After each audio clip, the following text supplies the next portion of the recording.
de la Corte. Está el doctor Lonigro también. ¿Qué haces, querido? ¿Cómo te va? ¿Qué tal, abogado Esteban? constitucionalista. Vamos a hablar un poco del fallo de la Corte. A ver.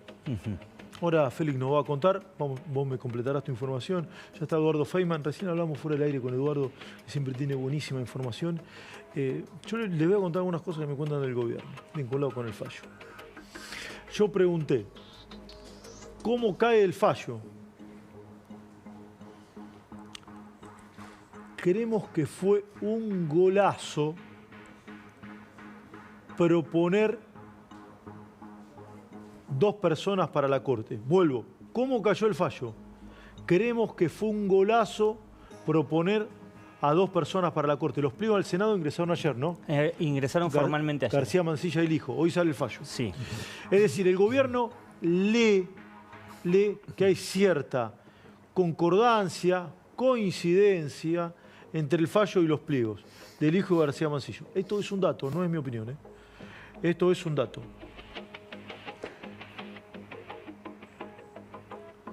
Pregunté también, ¿esto significa que el DNU no se va a caer?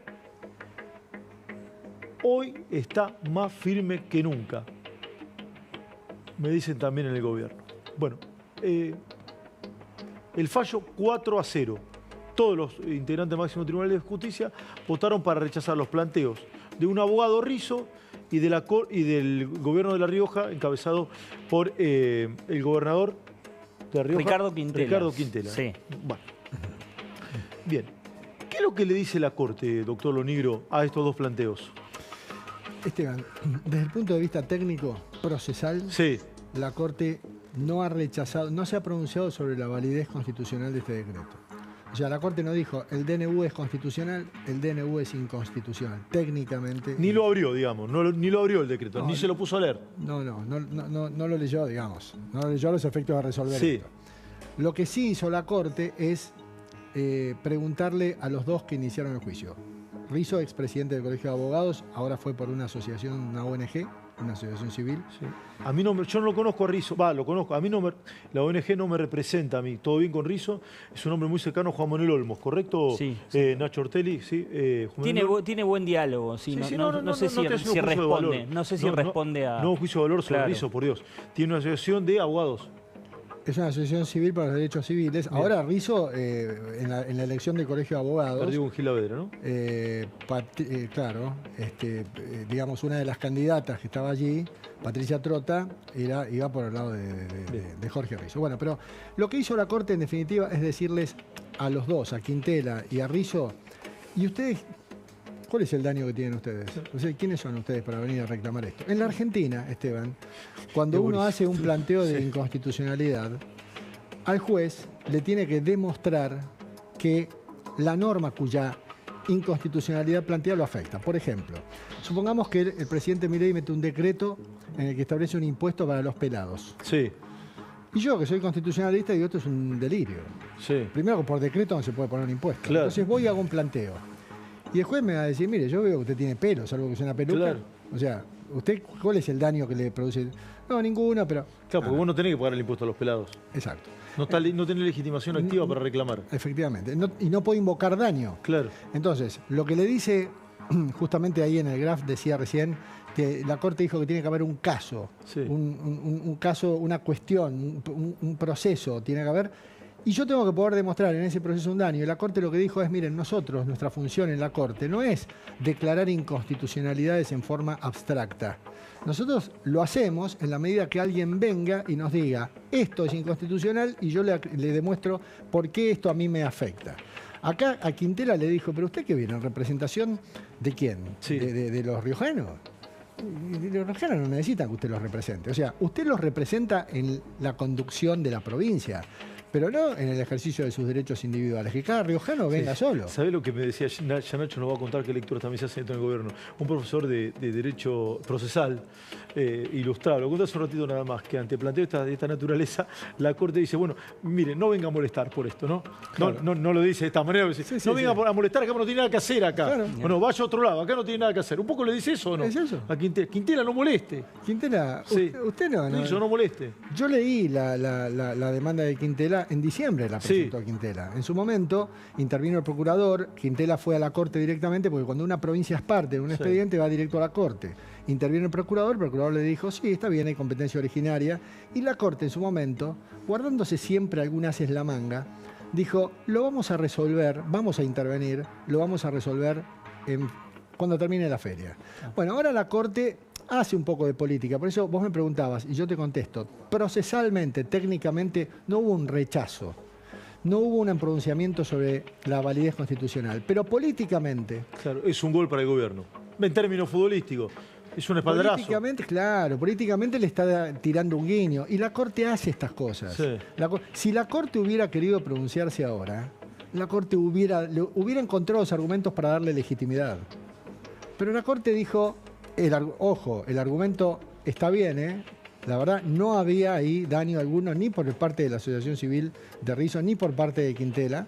Me parece que en el caso de la demanda de Quintela, que la hizo Zaffarón, es una sarta de generalidades que iban derecho al rechazo. Pero si la Corte hubiera tenido la voluntad de pronunciarse sobre ese tema, hubiera encontrado la manera. Claro. Y lo hubiera hecho. Si no lo hizo, porque no quiso. O sea, la Corte también hace política. Por supuesto. Nacho, dale, la primera lectura de los datos que hay sobre este tema, que es uno de los temas de la tarde, en virtud de que el fallo sucede a horas de la apreciación de los dos candidatos en el Senado, ¿no? Sí, vos sabés que yo también pregunté a alguien muy importante del gobierno respecto a si la Corte la empezó a ver a partir de este fallo, y alguien muy cercano al presidente me decía, no seamos ingenuos a pensar que la Corte a partir de ahora va a fallar todo a favor y que la está viendo. Este es un primer paso, un paso positivo para nosotros, pero hasta ahí. Es decir, el gobierno con cautela, si bien festejan, por supuesto, la convalidación del DNU por parte de la Corte al desestimar... Pero es el primer gran gesto, ¿no? Sí, pero dicen no cantemos victoria. Es decir, como vos bien marcabas a Félix, en el gobierno entienden que la Corte también hace política y que este es un gesto, pero que acá no se termina, es decir, acá no nace la nueva mayoría que muchos dicen que el presidente quiere lograr, acá no nace la nueva mayoría, no hay una euforia, No, a ver, dale. Tengamos en cuenta lo siguiente, ¿no? La Corte orejea las cartas, claro, ¿no? Entonces, por ejemplo, está esperando, la Corte dice, a ver, este DNU tiene ya un rechazo. ¿De quién? Del Senado. La Corte dice, a lo mejor lo rechaza también diputados. Entonces dice... Yo no tengo nada que hacer, ya se cayó solo. Sí, se lo rechaza diputados, claro, cuestión abstracta, no me pronuncio. Ahora, si diputados aprueba, el DNU queda aprobado... O si no lo trata también. Y está vigente. Claro. De hecho, está vigente. Está vigente. Ahora está vigente de un modo precario, sin aprobación del Congreso. Cuando esté aprobado por el Congreso, va a generar un poquito más de seguridad jurídica. Ahora, si diputados lo aprueba y el decreto entonces queda consolidado en su vigencia, la Corte igual no le va a poder esquivar el bulto a un planteo de inconstitucionalidad. Porque del mismo modo que se pueden declarar inconstitucionales las leyes que sanciona el Congreso, con más razón un DNU aprobado por el Congreso. O sea, la Corte solo se sacaría el problema de encima si diputados rechaza. Ahí ya cierra el expediente, declara cuestión abstracta. Sí, lo que yo planteé, se lo pregunté a Martín Tetaz hace un ratito nada más, porque justo hay sesión de comisión por el tema de la reforma jubilatoria, ¿correcto? Sí, exacto. Correcto, Nacho. Y yo decía, esto viene, los votos en el Senado están más cerca del gobierno que en contra. Corregime, Nacho, si estoy diciendo mal. No, están más cerca. Sí, están más cerca. Viene con este antecedente de la Corte. ¿Quién se va a parar en diputado para decir, vamos a dar la batalla para voltear esto? No, Nacho, quedaría desde el punto de vista de los tiempos políticos fuera de lugar, ¿o no? Sí, de hecho, nadie se animó. De hecho, el kirchnerismo en algún momento especuló con la posibilidad de avanzar contra el DNU y dijo, no tengo los números. La oposición dialoguista en este momento está hablando con el gobierno, no tenemos por qué meternos porque vamos a fracasar. Y es esto que vos decías, lo que decía Félix. ¿Qué pasa si pretenden tratar el tema y el gobierno consigue más votos, convalidan definitivamente el DNU? Entonces también hay ahí una cuestión de cálculo político. Y es que hay otra cuestión entre lo urgente y lo importante. Claro. Muchas veces se dice que la política vive tratando lo urgente y se olvida de lo importante. durante los 90, el gobierno de Menem hizo grandes reformas, buenas o malas, pero hizo grandes reformas. Incluso la reforma más importante de la Constitución en el siglo pasado, ¿correcto, Sí, claro. doctor? No. En el 94, sí. Bueno, es decir, hizo grandes reformas. Muchas de ellas terminaron en la Corte y la Corte a la inmensa mayoría de las reformas las avaló. Este es un gobierno que nace aspirando a hacer también grandes reformas. Es un gobierno desde el punto de vista reformista, de tratar de cambiar el status quo. Y muchas de esas cuestiones probablemente lleguen a la Corte. Y es lógico que así suceda. Quizás en el gobierno están observando, ante el primer planteo la Corte por lo menos no se metió, que es lo que dice Lonegro. Claro. Ante el primer planteo no se metió. No sea cosa que ahora, en la Cámara Alta, que se necesita una mayoría agravada para votar los pliegos. Se necesitan Los 2 tercios. Los 2 tercios, que es una mayoría agravada. 2 tercios. 48 votos. Sí. Se necesitan 48 votos. No sea cosa que los votos estén. Yo te lo dije la semana pasada, recién lo hablamos con Feynman fuera del aire, Nacho estaba.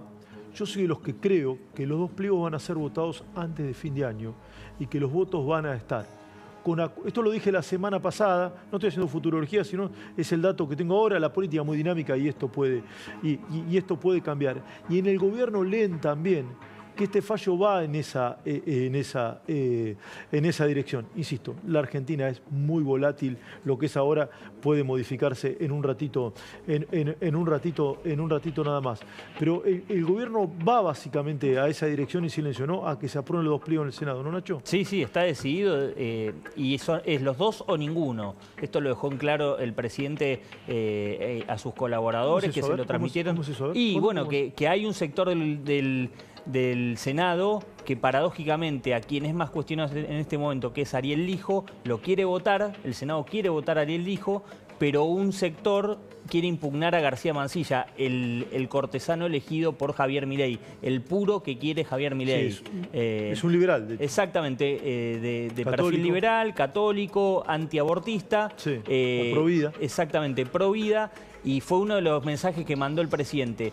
Si quieren un pliego, tienen que votar los 2, porque si no, retiro los 2. Está a tiempo todavía el presidente de poder retirar los pliegos. Recordemos, una vez que llegue... No creo que eso suceda. No creo que suceda, pero está a tiempo, digo, porque si empiezan a alzarse voces contra el pliego de Manuel García Mansilla, el presidente dice, es los 2 o ninguno, porque yo quiero a García Mansilla también en la Corte. Ahora, Félix, acá hay un planteo sobre el DNU que tiene que ver con el artículo 4, que es la reforma laboral que está frenada por la Cámara Nacional del Trabajo. Corregime, Félix, si estoy diciendo mal. Sí, está bien. Sí. ¿Vos creés que con esta situación la Corte anticipa un poco un voto al respecto o es muy prematuro decir eso? No, es prematuro. Es prematuro, a ver, sí. te escucho. Porque en definitiva ese expediente en el que la Cámara ya confirmó, y en ese caso sí la Cámara planteó la inconstitucionalidad del decreto por no existir circunstancias excepcionales, que es el requisito que es indispensable para que el presidente pueda avanzar en el ejercicio de atribuciones legislativas a través de decretos de necesidad y urgencia. Cuando eso llegue a la Corte no va a poder decir ahí, ¿usted quién es? Lo hizo... Está legitimado, claro. Tiene que resolver el fondo ahí. Exactamente, ahí tiene que resolver el fondo. Y ahí sí vamos a ver si efectivamente la Corte está acompañando al DNU. Otra cuestión a entender es que... Salvo que la reforma laboral sea votada en el Congreso. Claro. Porque es muy probable que tenga media sanción en la Cámara de Diputados. ¿Digo bien, Sí, Nacho, no? sí, por es muy supuesto. probable, perdón. Y si eso ocurre, y si es votada en el Congreso, ahí sí la Corte va a decir, bueno, señores, ya está. Cuestión claro. abstracta no lo va a resolver. Incluso resultará abstracto el fallo de la Cámara Nacional del Trabajo también, Sí, ¿no? exacto, o sea, claro, exacto. La Corte, no, el fallo no va a tener... o sea, Incidencia, no claro. va a tener incidencia. Porque va a haber una ley. Va a haber una ley, Claro. efectivamente. Sí. Ahora, Félix, ¿cómo ves a la justicia en cuanto al gobierno de Milei, que es un gobierno que no se lo puede calificar de tibio, ¿no? No. Que es un gobierno que avanza, ¿viste? Después Sí. le puede gustar mucho. ¿Cómo ve la justicia? Hay un gran debate sobre esto, ¿no? A ver, hay dos cosas. A ver. Lo primero para analizar, ya sabemos que a Milei le molesta el Congreso. Si lo pudiera cerrar, lo cierra. No, pero sí manda un montón de cosas, Félix. Bueno, pero no te queda otra. Y bueno, entonces no me molesta. Bueno, si esa es tu opinión, yo No le queda otra. te la super Yo respeto. estoy convencido que a Sí. Milei le molesta el Congreso y a ver, en cuanto le rechazó el Senado del DNU y le cayó la ley base, se empezó nido ratas, traidores, Lo he dicho antes negocios. igual. Lo de Nido Rata lo había dicho antes igual. Lo dijo antes Sí, igual. lo dijo antes. No le gusta todo ese tema deliberativo. Él es más A ver, lo voy a decir con un término Resolutivo. técnico. Es más autócrata en ese sentido. Él preferiría hacer todo él, todo solo. Porque se necesita, porque es rápido, porque no hay otra alternativa. Y muchos lo siguen en eso, ¿eh? Muchos lo siguen. Lo que pasa es que las cosas hay que hacerlas dentro de los límites que marca este librito, que se llama Constitución. Hasta ahora Nacional. todas las cosas están haciendo dentro de ese... Bueno, entonces... Pero para sí o no, te pregunto. digamos, un decreto de necesidad de urgencia podría significar una afectación al sistema republicano, bueno, pero la Constitución lo permite. Claro. Acá lo que yo veo es que me parece que no hay circunstancias excepcionales. La crisis del país, la situación general del país, caótica, lo que dejó un kirchnerismo nefasto después de 20 años, no es una circunstancia excepcional como para esperar, como para no poder esperar el Congreso. Sí, pero el DNU está receptado ahí. Pero el DNU está desgraciadamente. Sí, bueno, pero está ahí. Porque son tumores cancerígenos que en el año 94 se le inocularon a la Constitución, la delegación legislativa y los DNU. Pero yo digo, primero, ¿le molesta al Congreso? Yo creo que le molesta. No sabemos qué pasaría si a Milei le declarara una inconstitucionalidad. ¿Qué haría con la Corte? ¿Empezaría a protestar como Cristina? No lo sabemos. No lo sé. Félix, me encanta tenerte. Gracias, gracias de verdad. Gracias. Sí, nos metemos ya en el pase. Gracias. El doctor Lonigro, abogado constitucionalista. Ya está Eduardo Feynman. Edu, querido, ¿cómo va? Bienvenido.